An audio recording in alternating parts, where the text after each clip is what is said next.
Militants de l'UNR, sympathisantes et sympathisants, chers alliés, chers journalistes, je me suis prescrit le devoir de faire face à vous aujourd'hui dans un contexte marqué par l'aggravation des risques de voir le Sénégal, ce pays qui nous est si cher, qui nous a tant donné, basculer dans l'abîme. Comme vous le savez, le 24 mars 2024, le peuple souverain a décidé de tracer une nouvelle trajectoire en signant une troisième alternance politique et démocratique, pourtant, du coup au pouvoir, une nouvelle équipe cristallisant tous les espoirs, notamment ceux de la jeunesse. Mais malheureusement, force est de constater que tous ces espoirs ont été trahis par la simple raison qu'en lieu et place d'un programme alternatif, les porteurs de ce que les tenants du pouvoir appellent pompeusement le projet n'ont vendu aux Sénégalais, notamment à la jeunesse, que du toc, de la tromperie pure et dure, du saupoudrage et de la tartufferie. C'est dire en réalité que ce projet n'existe que dans l'imagination fertile des vendeurs de chimères et d'illusions. La seule arme d'une autorité à la tête vide, aux ambitions limitées, c'est d'insulter la justice et les institutions de la République, dont l'Assemblée nationale. Le Sénégal est assurément dans une mauvaise pente, comme en témoigne la situation catastrophique que vivent les marchands ambulants, les commerçants, les meuniers, les conducteurs de moto Jakarta, les transporteurs, les paysans qui n'ont reçu que des semences inopérantes. Notre intime et profonde conviction est que laisser faire, c'est être acteur de cette mascarade, et se taire, c'est d'être complice. C'est la raison pour laquelle j'ai décidé de démissionner de mon poste de président du conseil d'administration de l'Office national de formation professionnelle. Pour désormais faire face au complot ourdi par le régime actuel sur le dos de l'ensemble des Sénégalaises et Sénégalais. Je me fais d'ailleurs l'agréable devoir de remercier très profondément mon grand frère et ami, son Excellence, Monsieur le Président de la République, Macky Sall, qui m'avait nommé à ce poste le 30 novembre 2022. Chers responsables et militants de l'Union pour une nouvelle République, l'heure de la grande mobilisation a sonné pour défendre ce pays et la République, qui risque d'être vendagé. Le refus du Premier ministre Ousmane Sonko de se livrer à l'exercice constitutionnel des déclarations de politique générale devant la représentation nationale en est une parfaite illustration. Mais que tout le monde sache que le Sénégal n'est pas le titre foncier d'un groupe d'hommes courts aux idées très courtes. C'est aussi le moment pour l'opposition de former un bloc autour de l'essentiel pour faire face aux errements de ce régime. Les Sénégalais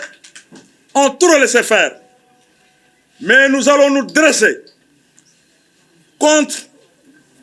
tous ces pyromanes, d'où qu'ils viennent, aux paysans, aux jakartamans, aux marchands ambulants, aux travailleurs des collectivités territoriales, à toutes les couches sociales désabusées. Je suis totalement à votre disposition pour barrer la route aux politiciens aventuriers. C'est un combat politique de salubrité publique et l'avenir de ce pays en vaut la chandelle. N'est-ce pas que vous, M. Ousmane Sonko, qui disiez ceci, les Sénégalais doivent arrêter de donner un chèque en blanc aux dirigeants. La souveraineté appartient au peuple qui la délègue. Je vous remercie de votre aimable attention. Mohamed Lamine Massaly, président du parti Union pour une nouvelle république. Gannaaw bu ñu sante Yàlla julli ci Yonent bi sallallahu alayhi wa sallam, maa ngi gërëm sumay waajur di gërëm sumay xarit ak sumay soppe ak tous les responsables du parti Union pour une nouvelle république di nuyu suñu alliés yi ñi nga xam ne ñoom la ñu àndaloon ci Benno Bokk Yaakaar di nuyu journalistes yi seen xarañte seen taxawaay di informer saa su nekk juste et vrai ngir intérêt Sénégal li waral tey daje point de presse bi dañe déclaration bi nga xamante ne moom laay def mooy ñëpp xam nañ ne alternance bi muy am le 24 mars am nañu askan gi wóolu woon dénk leen Sénégal ñetti weer jotagul askan googu wóolu leen am naqar am njaqare am mettit mu waral tey réew mi foo laal mu ngi metti ku la amal bor du la fay loo jaay du jar loolu lijjanti du sotti fii la Sénégal tollu tey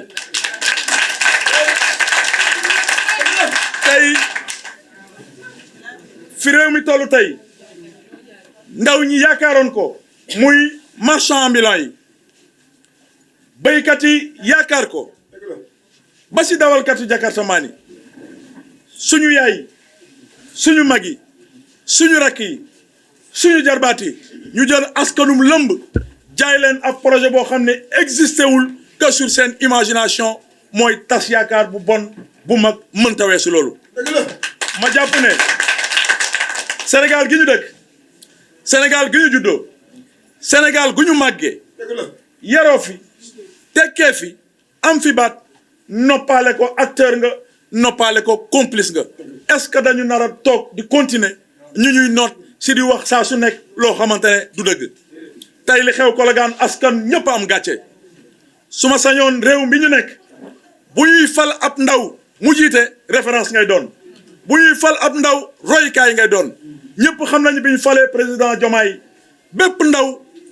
amoon na mbégte parce que ñu jàpp ne suñu air moo sonné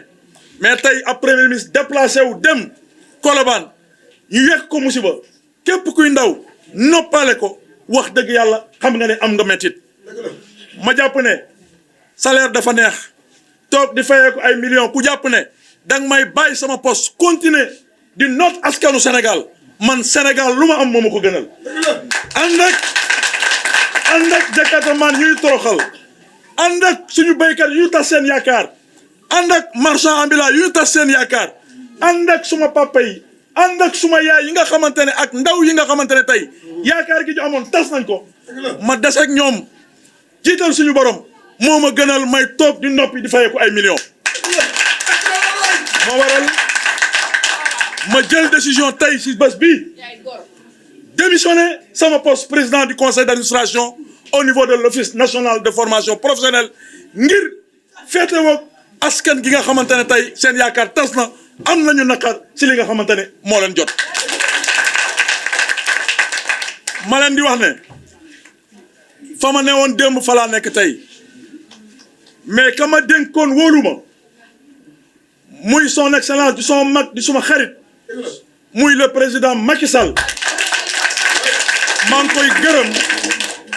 di ko sant si confiance bi mu amoon sur ma modeste personne ma koy ñaanal yàlla na ko yàlla defal jàmm te askanu àdduna ngërgal këpp xam nañu ne yàlla atte na kook askanu Sénégal bi nga xamante ne dañu jëloon ay waxum naka saka ngëndam jëloon ay fen weccoo kook dëgg ba jëlee ko fi tey yàlla ne ko toogal man mi fale ma joxoon la askanu Sénégal ñu yàq la teg façon tuuma bu nekk sa ndodd dinaa la fi jële indi fi loo xamante ne ñoom ñi la doon xeex te la nga liggéey ngir askan bi liggéeyal ko ngir Sénégal tey samay mbir ak samay pexe dinaa teg dëgg ba askanu Sénégal xam ko mooy tey li ngeen di dund tey man nag maa ngi seen disposition Sénégal laa nekk pour liggéeyal askanu Sénégal yabuluma kenn mu taal ay édifice public yabuluma kenn mu lakk dëkk bi yabuluma kenn mu toj yabuluma kenn naxar dëgg mooy njëkk te dëgg mooy mujj lépp luñ constitution bi mel d'une manière démocratique danaa ko ànd képp ku bëgg Sénégal ñu àndandoo liggéey ba delloo ñëpp seen ak seen yelleef jàpp leen seen doom pare na taxaw na pour ànd ak yéen fen gi ñu leen jëndee woon ñu teggi ko gisal ngeen ko seen bopp ñu doxal dëgg ànd jubbanti Sénégal ma jàpp ne mbir mi tàmbale na dégg ngeen nag lu nekk waaye du ma si tontu li tax du ma si tontu mooy dama sant yàlla suñu borom ñi ma yóbbu woon ñu ziyaare ji yonente bi sallallahu alayhi wa sallam kenn si ñoom daf ma indil benn kaamil bi ma indilee alquranul karim ma toog ubbi ko ma daj si benn sooratul boo xamante ne suñu borom si la doon yónni yonent yàlla Moussa ba muy daj ak Firawna muy page 173 ak 174 dama ko ubbi rek santaat yàlla suñu borom da ngeen dégg lu ne tuuma bu gënoon ñaaw